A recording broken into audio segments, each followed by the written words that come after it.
সকালে আমি আমার গ্রামে সাঙ্গুরে গেছিলাম।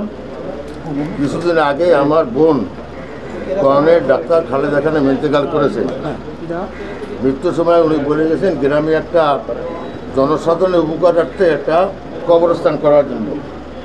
আমি সেই কবরস্থানের জায়গা জমি মেপে যারা কাজ করবে তা দেখিয়ে আসবো, এই আমার উদ্দেশ্য।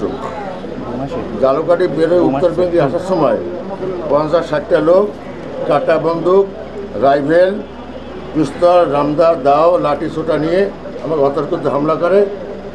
আমার গাড়ি ভেঙে চলে পড়ে। গাড়ির স্পিডটা রেখে আমার রক্তাক্ত হই। আমার ড্রাইভার আহত হয়, আমার ক্লার্ক ছিল হাইকোর্টের, সেও আহত হয়। তো আমি ওইখান থেকে ঘুরে থানায় আসলাম। থানায় আসে উদ্ধার করতে এরা বলে যে কালকে রাত্রে আমার নামে নাকি একটা কাঠাইলে মামলা হয়েছে, এই জন্য they are showing me as soon arrest.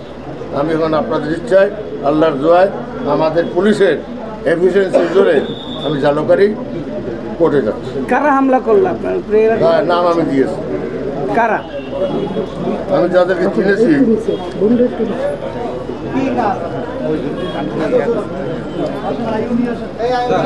আপনি দীর্ঘদিন বিএনপির সাথে জড়িত ছিলেন, কিন্তু হঠাৎ করে নাম করে বলতে হবে, অত না। দীর্ঘদিন বিএনপির সাথে জড়িত ছিলেন, হঠাৎ করে বাদ দেন।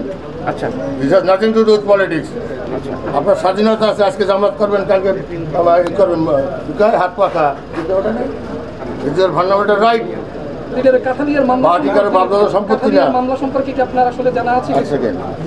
আসামির হইলে মনিরুজ্জামান মেম্বার মনির, তার ভাই নাজমুল, তার ভাই এনাম, তার ভাই আজিজুল, তাদের বাবা হইল আবু বকর, সৈয়দ আবু বকর।